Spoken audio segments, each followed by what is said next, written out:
Ingrid Lindgren entered the bridge, caught a handhold, and poised in midair. "Reporting for duty, Mr. Captain," she announced formally.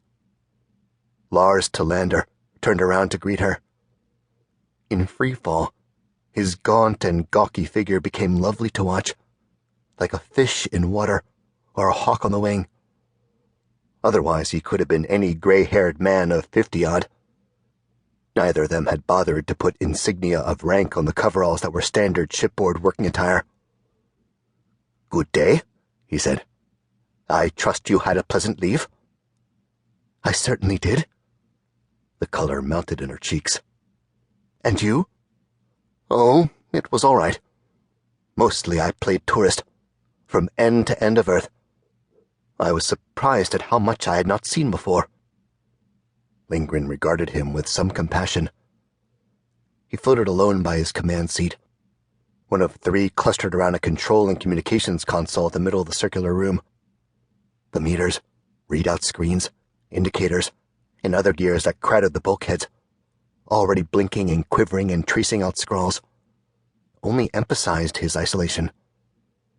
Until she came, he had not been listening to anything except the murmur of ventilators or the infrequent click of a relay. "You have nobody whatsoever left?" she asked. "Nobody close." Tillander's long features crinkled in a smile. "Don't forget, as far as the solar system is concerned, I have almost counted a century. When last I visited my home village in Dalarna, my brother's grandson was the proud father of 2 adolescents. It was not to be expected that they would consider me a near relative. He was born 3 years before the first manned expedition departed for Alpha Centauri. He entered kindergarten 2 years before the first maser messages from it reached Farside Station on Luna. That set the life of an introverted, idealistic child on its trajectory. At the age of 25, an academy graduate with a notable performance in the interplanetary ships, he was allowed on the first crew for Epsilon Eridani. They returned 29 years later, but because of the time dilation, they had experienced just 11, including the 6 spent at the gold planets. The discoveries they had made covered them with glory. The Tau Ceti ship was outfitting when they came back. Tillander could be the first officer if he was willing to leave in less than a year. He was. 13 years of his own went by before he returned. Commander, in place of a captain who had died on a world of peculiar savageries. On Earth, the interval had been 31 years. Leonora Christine was being assembled in orbit. Who better than him for her master? He hesitated. She was to start in barely 3 years.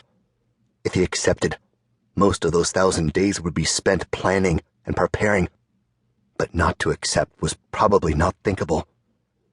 And, too, he walked as a stranger on an Earth grown strange to him. "Let's get busy," he said. "I assume Boris Fedorov and his engineers rode up with you?" She nodded. "You'll hear him on the intercom after he's organized, he told me." He might have observed the courtesy of notifying me of his arrival." "He's in a foul mood. Sulked the whole way from ground. I don't know why. Does it matter?"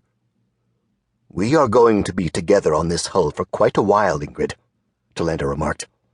"Our behavior will indeed matter." "Oh, Boris will get over his fit.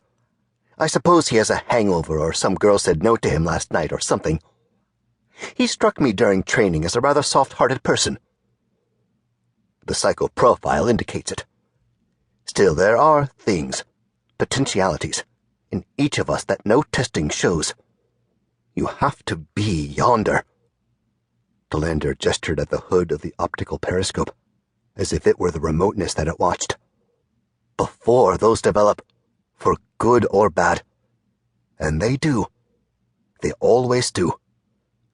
He cleared his throat. "Well, the scientific personnel are on schedule also?" "Yes. They'll arrive in 2 ferries, the first at 1340 hours, the second at 1500.